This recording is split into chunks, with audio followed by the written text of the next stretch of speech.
વિકસિત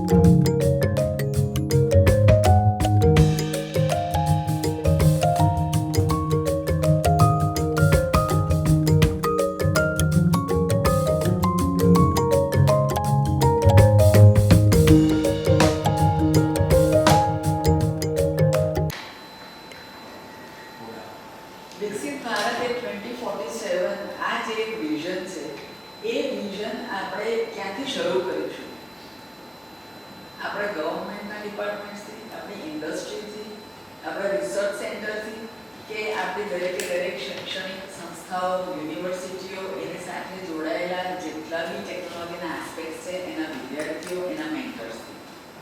તો આ ટુ વે સ્ટ્રીટ એક આખી ક્રિએટ કરીએ છીએ કે જેમાં starting from the very beginning વિદ્યાર્થીઓનો એક માઇન્ડસેટ બને કે આપણે જે કંઈ બી વિચારીશું, જે કંઈ પણ ભણીશું, જે કંઈ પણ બેઝિક પ્રિન્સિપલ્સ આપણે જે શીખી રહ્યા છે એનું એપ્લિકેશન ખૂબ જ સહિષ્ણુતાથી, ખૂબ જ ડીપ મિનિંગ સાથે, મિનિંગફુલ બેઝમાં આપણું આ ભણતર આપણે કેવી રીતે આ બધા પ્રોબ્લેમના સોલ્યુશનમાં આપણે લગાવી શકીએ. તો આ એક આખો પાથવે ચેનલાઇઝ કેવી રીતે કરવો, એ ચેનલાઇઝ કરવા માટેનું એક આખું આ સ્માર્ટ ઇન્ડિયા હેકેથોન એક બહુ જ સારું પ્લેટફોર્મ છે. જો થોડુંક બ્રીફમાં જો કહીએ તો આ કેવી રીતે આખું મોડલ બન્યું. દરેક સ્ટેટની અંદર અલગ અલગ જગ્યાએ આના ઇન્ટરનલ હેકાથોન થાય. પ્રોબ્લેમ સ્ટેટમેન્ટ્સ આખા પોર્ટલ પર મુકાઈ ગયેલા હોય. પ્રોબ્લેમ સ્ટેટમેન્ટ્સમાંથી અલગ કેટેગરીઝ બને અને એ ડિફરન્ટ સેક્ટોરિયલ કેટેગરીઝ પ્રમાણે આના જે બી એ લોકો સિલેક્ટ કરવા હોય એ પોતાની સ્ટ્રેન્થ પ્રમાણે એ લોકો પ્રોબ્લેમ સ્ટેટમેન્ટ સિલેક્ટ કરે. જેવા આ ટીમ્સના સિલેક્શન ઇન્ટરનલ હેકાથોન માટે જ્યારે થાય ત્યારે એને મેન્ટર્સ મુકાઈ જાય. મેન્ટર્સ એકેડેમિક્સના હોય, ઇન્ડસ્ટ્રીના હોય, રિસર્ચર્સ હોય અને એ લોકોને ક્યુરેટ કરી અને સોલ્યુશન્સ તરફ લઈ જાય. સોલ્યુશન્સ યુનિક હોવા જોઈએ, સોલ્યુશન્સ ઇમ્પ્લિમેન્ટેબલ હોવા જોઈએ, ત્યાં સુધીનું આખું એક બેકગ્રાઉન્ડ વર્ક થાય. સોલ્યુશન્સ બધા ફરીવાર જ્યારે અપલોડ થાય ત્યારે બેકએન્ડની અંદર ધારો કે એક આખું બાસ્કેટ પ્રોબ્લેમ સ્ટેટમેન્ટ્સનું જે છે એ ઇસરોએ જે મોકલેલું હતું એની પરના જે સોલ્યુશન્સ આવે છે એ અગેન બેકએન્ડની અંદર બધા એને વેરીફાઈ કરે કે ઓકે આટલા જે છે એને આપણે સિલેક્શન સુધી લઈ જઈશું. સો દેટ પછી એ લોકોનું ફરીવાર આ જે ફિનાઇલ છે ત્યાં ફિનાઇલમાં એ લોકો આવશે અને દેટ ઇઝ વેર તમારા પ્રોબ્લેમ સોલ્યુશન્સ કદાચ ટેન્ટેટિવલી ખૂબ સારી દિશામાં જઈ રહ્યા છે. એટલે આમાં research organisations, government departments, industries આ લોકોને જે એક આખું યંગ બ્લડ અને જે ઓવરઓલ માઇન્ડસેટ ક્રિએટ કરવા છે એ શરૂ થઈ ગયું. બીજી બાજુએ આપણા મેન્ટર્સ, આપણા એકેડેમિશિયન્સ, આપણા સ્ટુડન્ટ્સ એ લોકોને એક અંદાજ આવે છે કે આટલા પ્રોબ્લેમ્સ જે છે આ પ્રોબ્લેમ્સ પર આપણે વર્ક કરવું જોઈએ.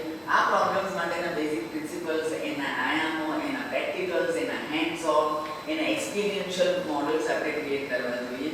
એટલે ખૂબ ઊંડાણ સુધી આ પહોંચી અને આના જે બીજ જે આપણે વાવીએ છીએ એના જે રૂટ્સ હશે એમાંથી જે કલ્પવૃક્ષ છે એ આપણને એક આખું સોલિડ બેકગ્રાઉન્ડ આપી રહ્યું છે કે જે થકી આપણી ઇન્ડસ્ટ્રી, આપણા એકેડેમિયા અને આપણા વિદ્યાર્થીઓ એક સારો કામ કરે. જો હવે આપણે પર્ટિક્યુલરલી આ જ આપણું જે GTU સેટ ઇસરોમાં જે હેકાથોનની જો વાત કરીએ તો શરૂઆતથી જ્યારથી આ સ્માર્ટ ઇન્ડિયા હેકાથોન ઇન્સેપ્શન થયું એ ઇન્સેપ્શનથી સેટ ઇસરો અને GTU જોડાયેલા છે. પ્રોબ્લેમ્સ આપણે આપીએ છીએ, આપણે હોસ્ટ કરીએ છીએ અને વી આર ફોર્ચ્યુનેટ કે આ બધા જેટલા બી નોડલ સેન્ટર્સ હોય છે એમાંની કન્ટિન્યુટી આપણી ખૂબ સારી રીતે અને સ્ટ્રોંગલી થાય છે. આ વખતના 2024ના જે થોડા સ્ટેટિસ્ટિક્સ અને આંકડાઓ આપું તો સેટ ઇસરોમાં આપણી પાસે અત્યારે GTU ક્યુરેટેડ જેટલા બી આવવાના છે જે આપણે ટીમ્સ જે આઈડેન્ટિફાઈ કરી છે એમાંની 48 ટીમ્સ આર કમિંગ હિયર અને એ જે ટીમ્સ છે એ ટીમ્સની અંદર ઉત્તરોત્તર એક ખૂબ સારું આપણને જે ચેન્જ જોવા મળ્યો છે એમાં ગર્લ્સનું પાર્ટિસિપેશન ખૂબ વધતું જાય છે. એટલે આ વર્ષે 230 દીકરાઓ છે અને 109 દીકરીઓ આવી રહી છે. એ રીતે ગર્લ્સનું પાર્ટિસિપેશન પણ સ્ટેમ, સાયન્સ, ઇનોવેશન, ક્રિએટિવ થિંકિંગમાં ખૂબ સારું અને ખૂબ ઊંડું થવા માંડ્યું છે. જે ઓવરઓલ આપણે આંકડા જે કરીએ તો આખા કન્ટ્રીમાં 51 મોડલ સેન્ટર્સ છે અને આ મોડલ સેન્ટર્સ પર જેટલા બી આ પ્રોબ્લેમ્સ છે એના જે હોસ્ટ થશે અને ત્યાં બધી ટીમ્સ પ્રોબ્લેમ સ્ટેટમેન્ટ્સ પર કામ કરશે. એજ્યુકેશન ઇન્સ્ટિટ્યુશન્સનો મેં તમને જે રીતે કહું એ બહુ જ મોટો રોલ હોય છે, કારણ કે આપણે પ્રોબ્લેમ્સ તો આઈડેન્ટિફાઈ કરી દીધા, એ પ્રોબ્લેમ્સને ખરેખર જો એક સારા સ્ટ્રક્ચરમાં, સારા મોલ્ડમાં આપણે જો આગળ લઈ જવા હોય તો જે બી એજ્યુકેશન ઇન્સ્ટિટ્યુશન્સ છે, જેટલા મેન્ટર્સ છે, જેટલા વિદ્યાર્થીઓ છે, એની પર કામ કરવાનું ચાલુ કરી દેવું પડે.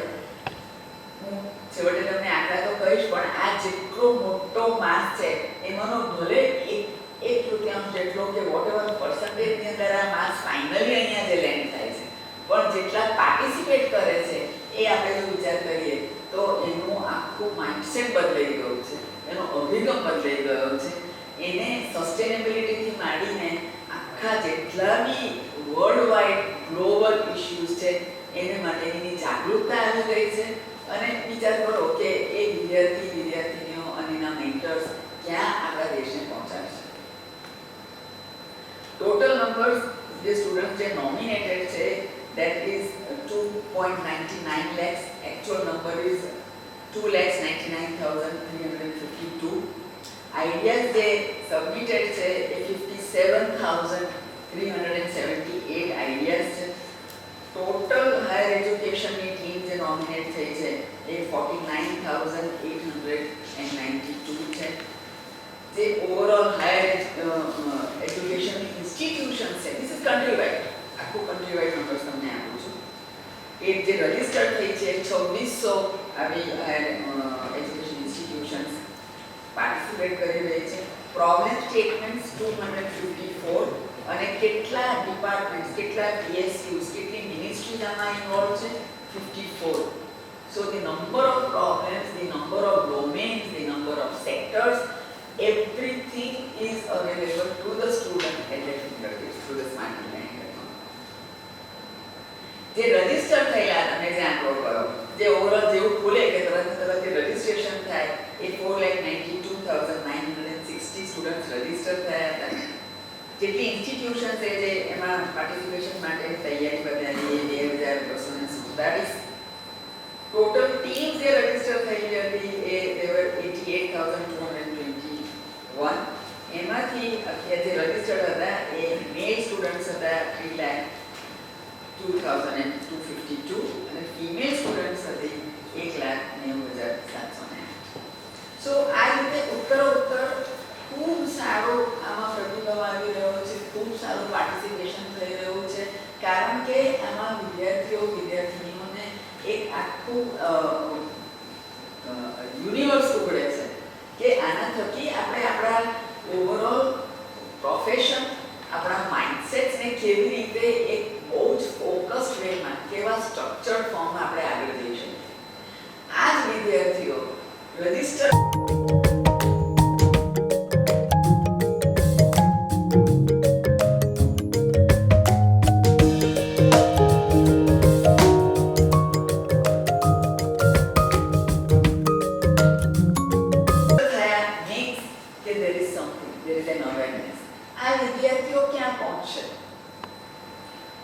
પહેલું તો જે એક ક્વેશ્ચન આપણો હોય કે ભાઈ આમાંના કેટલા સોલ્યુશન્સ ખરેખર ઇમ્પ્લિમેન્ટ થઈ ગયા. એના કરતાં અગત્યનો સવાલ એ છે કે આ સોલ્યુશન્સ લાવવા માટે એનું જે લાઈફલોંગ લર્નિંગની જે એક આખી રિસર્ચ, ઇનોવેશનની, લાઈફલોંગ લર્નિંગની એને સ્ટ્રક્ચર અને પાથવે મળ્યા. એને લીધે કેટલા એન્ટરપ્રેન્યોર્સ હશે, કેટલાએ પોતાની ટેકનોલોજી ટ્રાન્સફર કરે એવી સક્ષમતા ધરાવશે, કેટલાય આપણે જે કહીએ છીએ કે વર્લ્ડ ઓવરમાં સાયન્ટિસ્ટ કહો કે જે ઓવરઓલ આખા આપણે આઈટી ઇન્ડસ્ટ્રીમાં જોઈએ તો તમારા CEOsથી માંડીને MDsથી માંડીને દે આર ઓલ ઇન્ડિયન્સ. એટલે આ લેવલનું આપણી પાસે દરેક ઇન્ટિરિયરમાં પણ જ્યાં બી સંસ્થા હોય ત્યાં સુધી આપણે પહોંચી શકીએ છીએ એવું એક આયામ અને આયોજન થઈ રહ્યું છે. બિયોન્ડ ધેટ તમારા જેટલા બી નંબર્સ કે જે વોટર ક્વેશ્ચન્સ હોય આપણે આગળ લઈશું. Over to Nilesh.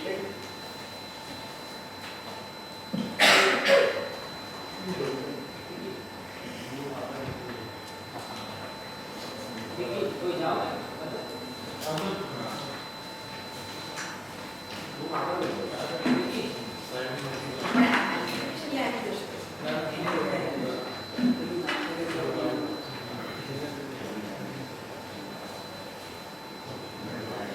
आफ्टरनून કે મેડમ ડૉક્ટર ગજ્જર મેડમને આપણે આખું ચિત્ર આપી દીધું છે આ સ્માર્ટ ઇન્ડિયા હેકાથોન 2024 વિશે. એમાં હું થોડું એમાં પૂર્તિ કરી દઉં કે જેવું મેડમે જણાવ્યું કે આપણે સ્માર્ટ ઇન્ડિયા હેકાથોન છેલ્લા 6 વર્ષથી કરી રહ્યા છીએ 2017થી. એટલે 6 ઇવેન્ટ ઓલરેડી આપણે ઓર્ગેનાઇઝ કરી ચૂક્યા છે 2023 સુધીમાં. આ 7મું ઇવેન્ટ હશે જે જીટીયુ અને સ્પેસ એપ્લિકેશન સેન્ટર એટલે અંતરિક્ષ ઉદ્યોગ કેન્દ્ર અમદાવાદ જે ઇસરોનું બીજું મોટું કેન્દ્ર છે આપણા ભારતમાં, એ સાથે મળીને જીટીયુ જોડે જીટીયુ ગુજરાતની ઓવર નંબરની યુનિવર્સિટી છે એ તો આપણે ખ્યાલ જ છે. તો બે સાથે મળીને આ ઇવેન્ટનું આયોજન કરી રહ્યા છે. અને જેમ મેડમ જણાવ્યું કે એમાં આપણા દેશભરના જે હોનહાર વિદ્યાર્થીઓ એમાં ભાગ લઈ રહ્યા છે. અને ખાસ કરીને આનું પાછળનું જે આયોજન કરવા પાછળ જે પ્રેરણા આપી હતી આપણા આદરણીય પ્રધાનમંત્રી શ્રી નરેન્દ્ર મોદી સાહેબે આ વિચાર રજૂ કર્યો હતો આજથી લગભગ 7 વર્ષ પહેલાં. અને હવે પૂરજોશમાં મિનિસ્ટ્રી ઓફ પહેલાં હ્યુમન રિસોર્સ ડેવલપમેન્ટ અને હવે મિનિસ્ટ્રી ઓફ એજ્યુકેશન ગણાય છે એ લોકો આયોજન કરી રહ્યા છે. અને એમાં અમે છેલ્લા 7 વર્ષથી ભાગ લઈ રહ્યા છીએ. તો એ પરંપરા જારી રાખતા આ વખતે પણ લગભગ 48 ટીમો અહીંયા હાજર રહેશે. મેડમે જણાવ્યું એમ 339 વિદ્યાર્થીઓમાં ભાગ લેશે આખા દેશભરમાંથી. અને જે મુખ્ય ઉદ્દેશ છે મોદી સાહેબનો કે જે તે ઇઝરાયલ વર્લ્ડનું સ્ટાર્ટઅપ કેપિટલ ગણાય છે એવી રીતે ભારતને પણ સ્ટાર્ટઅપને ઇનોવેશનમાં આગળ લાવવું જે આપણી ન્યૂ એજ્યુકેશન પોલિસી 2020માંથી મુખ્ય હાથ છે. તો એમાં આગળ વધતા આ વખતે આપણે જોયું એમ કે સ્પેસ રિલેટેડ આપણી ખ્યાલ હશે કે ઇન સ્પેસની સ્થાપના થઈ છે એનું હેડક્વાર્ટર તરીકે. તો એમાં અત્યારે 300થી વધારે સ્ટાર્ટઅપ એમાં કાર્યરત થઈ ગઈ છે. તો આ રીતે આપણા વિદ્યાર્થીઓ સ્ટુડન્ટ્સ પણ આગળ જતા સ્પેસ રિલેટેડ સ્ટાર્ટઅપ્સમાં ભાગ લે તો જે અમે 10 મુખ્ય પ્રોબ્લેમ સ્ટેટમેન્ટ આપ્યા છે એના પર કાર્ય કરવાથી એની પર સોલ્યુશન આપવાથી આ તો સોફ્ટવેર હેકાથોન છે એના પરથી એમને બીજા આઈડિયા પણ આવશે. તો આમાં ભાગ લેવાથી 339 વિદ્યાર્થીઓને તો દેખીતો ફાયદો થવાનો છે, પણ સાથે સાથે એને લીધે જે બીજા વિદ્યાર્થીઓને પ્રેરણા મળશે ખાસ કરીને ઇસરો અને જીટીયુ જોડે એસોસિએટ થવાથી. તો આ સ્પેસ રિલેટેડ સ્ટાર્ટઅપમાં પણ ઘણો વધારો થશે એવી અમારી અપેક્ષા છે. અને જે પ્રધાનમંત્રીશ્રીની ઈચ્છા છે કે સ્પેસ રિસર્ચ ટેકનોલોજીમાં પ્રાઇવેટ સેક્ટર ભાગ લે, વિદ્યાર્થીઓ ભાગ લે ખાસ કરીને વધારે સંખ્યામાં, તો એ પણ ફળીભૂત થશે એવી મારી આશા. તો આ રીતે જેને કહેવાય win win situation for all એ ટાઈપનું આ આયોજનની પાછળ મુખ્ય ઉદ્દેશ છે. અને દર વખતે જેમ આ વખતે પણ આનું આયોજન સફળતાપૂર્વક અમે કરી શકશું એવી અમને પૂરી ખાતરી છે. અને ખાસ કરીને જીટીયુનો જે સહયોગ અમને મળે તે ઇવેન્ટ ઓર્ગેનાઇઝ કરવામાં અમે તો ઇન્ટેલેક્ચ્યુઅલ આમાં ઇમ્પ્રૂવ આપીએ છીએ ઇસરો તરફથી, પણ જે બાકીનું એની પાછળનું જે કાર્ય છે એ જીટીયુની ટીમ દ્વારા કામ પૂરો કરવામાં આવે છે. સાથે અમારી ઇસરોની ટીમ તો અહીંયા સામાન્ય ઇવેન્ટ ઓર્ગેનાઇઝ કરે છે શિવાનંદ આશ્રમમાં, એટલે હાજર જ રહે છે હંમેશા 24 કલાક. અને જીટીયુની ટીમનો બી પૂરો સહકાર મળે છે એમાં. તો આ વખતે પણ આપણે 11 અને 12 ડિસેમ્બરે આનું આયોજન કરવામાં આવ્યું છે. જે ડેટ્સ પણ પ્રધાનમંત્રી કાર્યાલય તરફથી ફિક્સ કરવામાં આવ્યું છે. એટલે આખા દેશભરમાં 36 કલાકની નોન સ્ટોપ આ સ્માર્ટ ઇન્ડિયા હેકાથોન 2024 શરૂ થશે.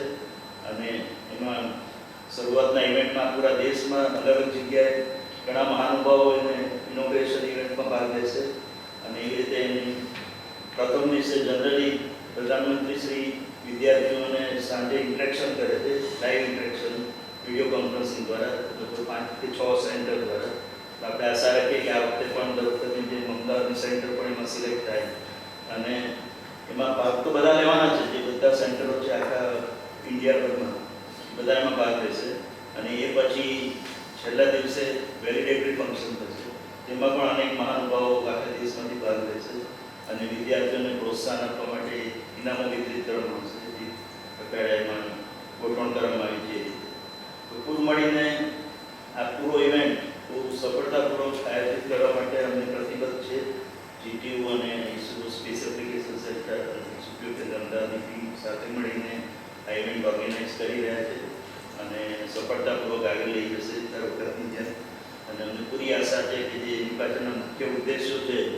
ડિપાર્ટમેન્ટ ઓફ એજ્યુકેશનના અને પ્રધાનમંત્રીશ્રીના અને અમારા જીટીયુના અને ઇસરોના પણ એ બધા એમાં સફળતાપૂર્વક અમે હાસિલ કરી શકીએ. એક point બીજો add કરવાનો. જે આ પ્રોબ્લેમ સ્ટેટમેન્ટ જે ક્રિએટ થાય છે એ પણ આપણે જો વિશ્વ પૂરું બનવું છે, આપણે વિશ્વમાં ઘણા બધા આયામો જે ખરેખર આપણી સ્ટ્રેન્થ છે, પણ એટલે એ પ્રમાણે દરેક મિનિસ્ટ્રીના દરેક ડિપાર્ટમેન્ટના પણ જે વર્લ્ડના ગ્લોબલ ઇસ્યુઝના જે પ્રોબ્લેમ છે એ પ્રોબ્લેમ્સ આવે છે. હવે સામાન્ય રીતે ધારો કે સાહેબ ઇસરો કોઈ પ્રોબ્લેમ પર કામ કરતું હોય તો એ કોન્ફિડેન્શિયલિટી ક્લોઝથી એ લોકો આખા ને આખા એના પબ્લિક ડોમેનની અંદર એ આના ના દે. પણ પ્રોબ્લેમ સ્ટેટમેન્ટ્સ તો આવે છે. એ પ્રોબ્લેમ સ્ટેટમેન્ટ આવે દેટ મીન્સ દેટ બહુ જ નાની ઉંમરથી ફાર અને વાઇડ આખા ગમે ત્યાં તમારા ભારતના મારા કોઈ બી ખૂણામાં આવી મારા બચ્ચાને જો એક આ પ્રોબ્લેમને એક અવેરનેસ આવી ગઈ અને એના પર વિચારતા થઈ ગયા તો આવતા 10 વર્ષમાં આટલો મોટો માસ કે પહોંચે. એ એક બહુ જ વિચારવા જેવી વાત છે કે આપણા પ્રધાનમંત્રીશ્રીએ આખો આજે કોન્સેપ્ટ છે આપ્યો અને એટલે જ બધી રિસર્ચ ઓર્ગેનાઇઝેશન અને બધા સાથે જોડાયા કે આપણે આમાં આપણા ડોમેન્સમાં આપીએ. મેન્ટરિંગ થાય. આટલા સાયન્ટિસ્ટ, આટલા એકેડેમિશિયન્સ, આટલી ઇન્ડસ્ટ્રી જે પોતપોતાના આઈપી પકડીને રાખી મૂકતા હોય એ લોકો બધા આમાં જોડાઈ જાય છે અને એ લોકો મેન્ટરિંગ કરે છે. એટલે આ વિદ્યાર્થીઓને એક આખું એક આયામ આપણે ખોલીને આપીએ છીએ કે ભાઈ તમે આગળ વધો, દેશ અને પ્રધાનમંત્રી તમારી સાથે સર મેડમે જે વાત જણાવી ખ્યાલમાં આવી કે એકેડેમિક ઇન્સ્ટિટ્યૂટ કે જીટીયુ જોયું, એવી રીતે રિસર્ચ ઇન્સ્ટિટ્યૂટ ઇસરો જોયું, સ્પેસ એપ્લિકેશન સેન્ટર જોયું અને પ્રાઇવેટ સેક્ટર અને આ બધે એમાં જોડાયેલું ઇન સ્પેસ પ્રધાનમંત્રી ઉદઘાટન કર્યું.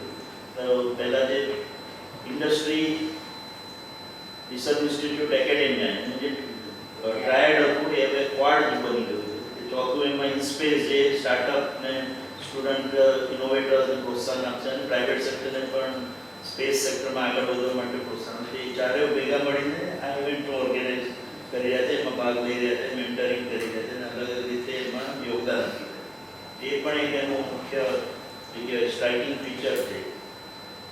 સર જે કેટેગરી કીધી સોફ્ટવેર અને હાર્ડવેર, આપણે ત્યાં હાર્ડવેરનું થવાનું છે. સોફ્ટવેર તો મુખ્ય કયા પ્રોબ્લેમ સ્ટેટમેન્ટ આપણે અહીંયા સોલ્યુશન અને અથવા તો એના પર કામ કરવા જઈ રહ્યા છે વિદ્યાર્થીઓ, કઈ કયા સેક્ટર અથવા તો ફિલ્ડ? દર વખતે અમે અલગ અલગ જે ક્ષેત્રોમાં સ્પેસ રિસર્ચમાં આપણે અહીંયા અમદાવાદના અંતરિક્ષ ઉપયોગ કેન્દ્રમાં કાર્ય થાય છે એ પરથી અમે વિષયો પ્રોબ્લેમ સ્ટેટમેન્ટ ફિક્સ કરતા હોઈએ છીએ. ફર્સ્ટ જ્યારે પહેલું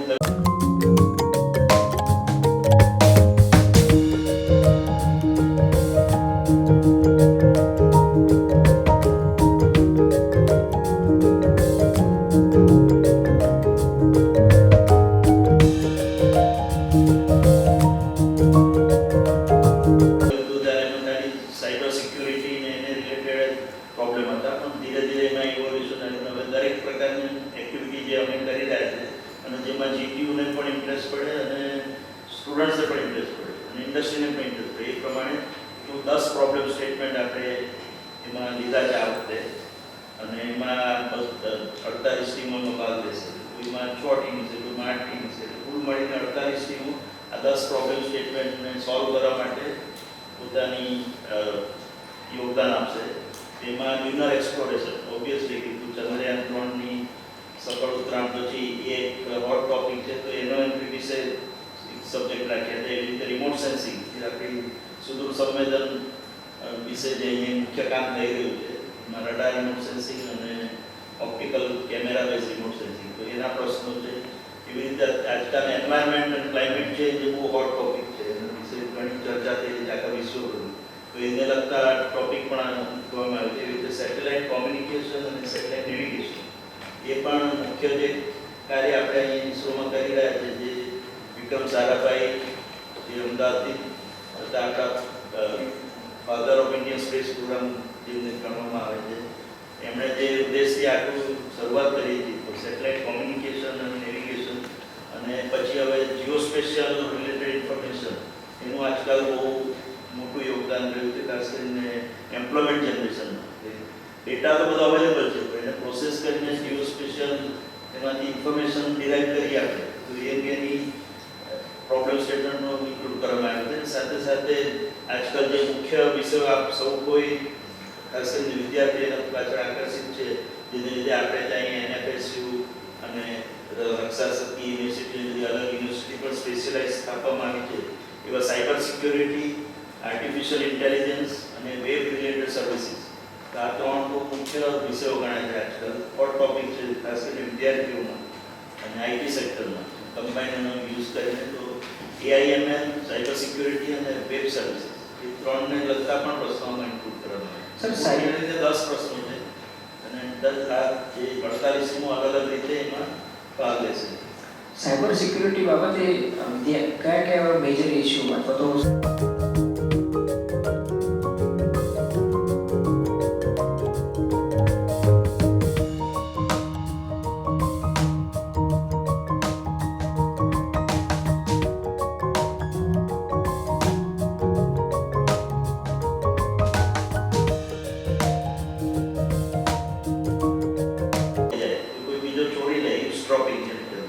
આ બધા સામાન્ય પ્રોબ્લેમ હતા, પણ એને લીધે માણસને બહુ અસર થતી નથી.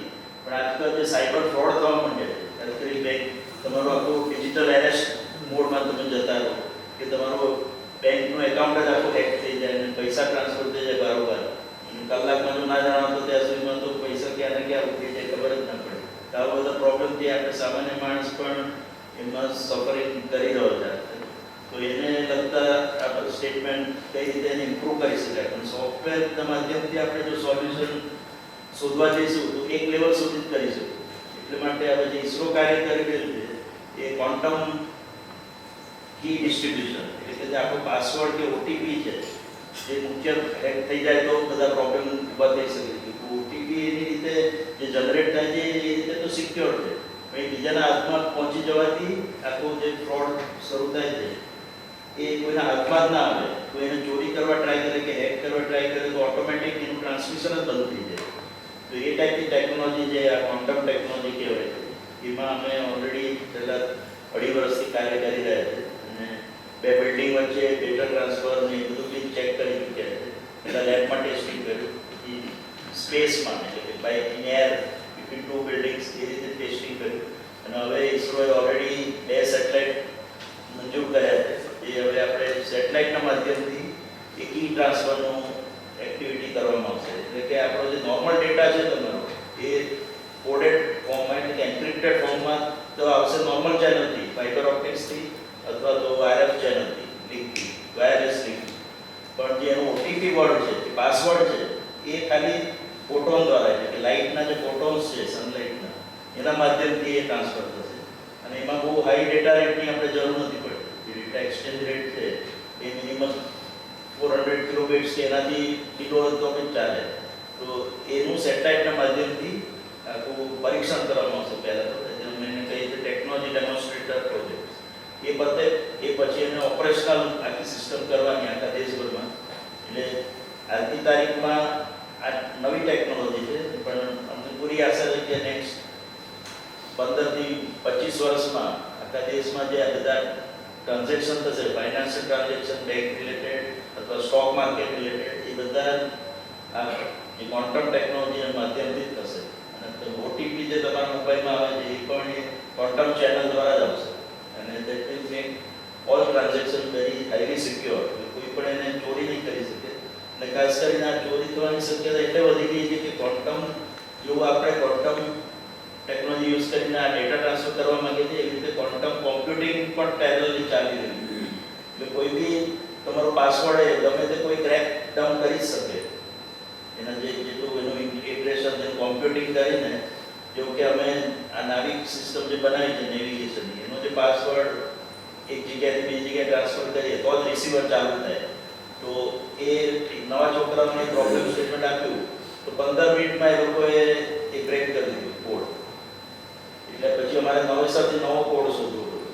તો આ ક્વોન્ટમ કોમ્પ્યુટર આવવાથી તો દરેક વસ્તુ એકદમ ફાસ્ટ કોમ્પ્યુટિંગ દ્વારા કોઈ બી વસ્તુ અનબ્રેકેબલ રહેશે જ નહીં. એ કશું કશું સિક્રેટ રહેવાનું નથી એવી એક શક્યતા ઊભી થઈ. એટલે થોડુંક સિમ્પ્લિફાઈ કરી હા જે આખું જે આ એક્ઝામ્પલ લઈએ સેટ ઇસરો સ્પેસ અને ડિફેન્સ માટેનું રિસર્ચ કરે.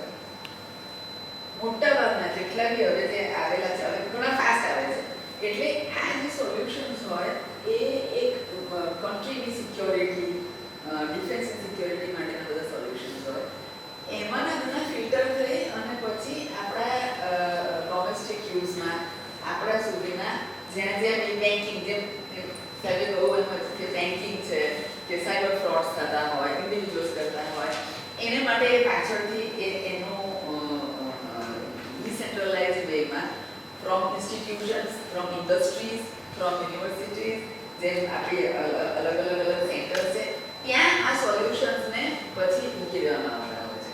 એટલે જેમ સાહેબે કહ્યું એમ કે 25 વર્ષ સુધી આ છોકરાઓ તો કે અગેન જે હેકર્સ છે કે જે ખોટું કરનારા છે એ તો ક્યાં વધી ગયેલા છે પણ આ ટેકનોલોજી આ સોલ્યુશન્સ આપણે આમ જનતા માટે પાછળથી એનો યુઝ કરી શકીએ છીએ. આ બહુ હાઈ એન્ડનું રિસર્ચ ચાલતું હોય એને આપણે કેવી રીતે આપણા રોજબરોજના રેગ્યુલર લાઈફની અંદર લાવીએ એના ફાઇનલી સમ સોલ્યુશન્સ કમ આઉટ. ઇન્ડસ્ટ્રીને થોડા રાઇટ્સ આપવામાં આવે, યુનિવર્સિટીઝ અને ઇન્સ્ટિટ્યુશન્સ એના સોલ્યુશન્સ લઈએ. આ રીતે આ સ્પ્રેડ થતો હોય. The entire spread is done in this way. અત્યારે જે ચાલે છે ક્વોન્ટમની જેવા એ સેટેલાઇટ ટુ સેટેલાઇટ. હવે જો પહેલા જો વિચારવા જાઓ તો વિદ્યાર્થી હોય કે જે બી કોઈ કોમન મેન હોય કે હવે સેટેલાઇટમાં કોઈ કંઈક કરી રહેલું છે મને ક્યાંય અડે છે એ અડે છે ત્યારે કે જ્યારે આ સોલ્યુશન સક્સેસફુલી કમ્પ્લીટ કંટ્રોલમાં આવ્યું so therefore it is rolled out. NavIC સિસ્ટમની જે વાત થઈ રહી છે એ સિસ્ટમ બી ખરેખર સ્પેસ અને સેટેલાઇટ્સ માટે બનાવવામાં આવેલી હતી. અત્યારે આપણે બધા જ સેન્સર્સ છે, આપણી પાસે બધો ડેટા આવી રહ્યો છે, તમારું AQI કેટલું છે, તમારું પોલ્યુશન કેટલું છે, જેટલા સેન્સર તમે બદલતા જાવ એટલા સોલ્યુશન આપણને મળે. એટલે આમ જનતાને એકવાર આખું આ ટેકનોલોજી એક્સેપ્ટ થઈ જાય, એડોપ્ટ થઈ જાય, એના સારા રિઝલ્ટ આવવા માટે પછી એનો યુઝ કરવામાં આવતો છે. આ રીતે આખી technology transfer so please go.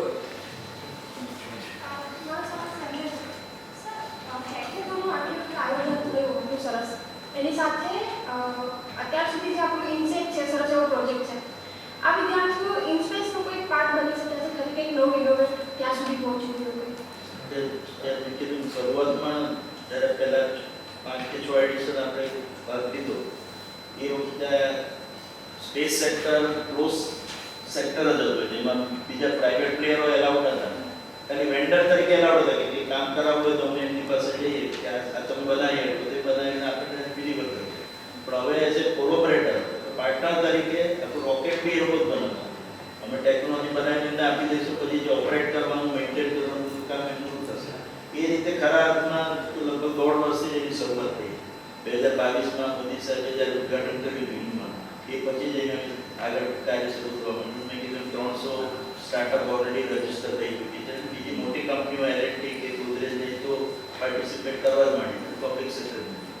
તો અત્યાર સુધી અમારો મુખ્ય ઉદ્દેશ હતો કે હેકાથોનમાં સ્ટુડન્ટ્સો ભાગ લે, એમને અમે આ પ્રોબ્લેમ સ્ટેટમેન્ટ આપીએ, પછી એમાંથી શીખીને એમાં જેમને ઈચ્છા હોય એમને આગળ ફર્ધર ટ્રેનિંગ અને એપ્રેન્ટિસશીપ માટે ઇસરોમાં પરમિટ કરવા. તો એમાં ઘણા વિદ્યાર્થીઓનો લાભ લીધો છે આ છેલ્લા 5 એડિશનમાં. અને આ વખતે એક સ્ટેપ વધારે આગળ જઈને જેમ તમે પ્રશ્ન પૂછ્યો કે હવે કોઈ ઇસરોની ટેકનોલોજી લઈને જે લોકો પોતાની ઇન્ડસ્ટ્રી શરૂ કરે ત્યારે પોતાની રીતે સ્ટાર્ટઅપમાં એ શરૂઆત કરે. અમુક અમારા ઇસરોના સાયન્ટિસ્ટો પણ 2 થી 5 વર્ષ અહીં જોબ કરીને ઘણા લોકોએ રાજીનામું આપીને પોતાની ઇન્ડસ્ટ્રી સ્ટાર્ટ કરી ઇસરોના સહયોગથી. તો એમાં ઇન્સ્પેસ ઘણું કારણ હતું છે. એ લોકોએ આખું એક ટેકનિકલ કોમ્પ્લેક્સ બી સેટઅપ કરી દીધું છે. ત્યાં બધી ફેસિલિટી જે ઇસરોમાં અત્યારે જે બધી સેટઅપ ત્યાં થઈ ગઈ છે. એટલે પહેલાં અમે કન્ડિશન મૂકતા હતા કોઈ બી ઇસરો જોડે કામ કરવું હોય ઇન્ડસ્ટ્રીએ કે એમને ત્યાં આવી બધી ફેસિલિટી હોવી જોઈએ. એ કન્ડિશન હવે મૂકતા નથી. કારણ કે એમને કોઈ યુઝ કરવો તો અમારે ત્યાં એમ બી કરી શકે ઇસરોના કેમ્પસમાં, અથવા તો ઇન્સ્પેસે જે ઓપન ફેસિલિટી ડેવલપ કરી ત્યાં એમને કન્સેશનલ ભાવે પણ બધી ફેસિલિટી મળે. ખાસ કરીને સ્ટુડન્ટ સ્ટાર્ટઅપને તો ઓલમોસ્ટ મફતમાં બધી ફેસિલિટી યુઝ કરવા મળશે. તો એનો લાભ ઓલરેડી બધા લેવા માંડ્યા છે. અને ઇસરોના જે નવા સેટેલાઇટ રોકેટ લોન્ચ થાય છે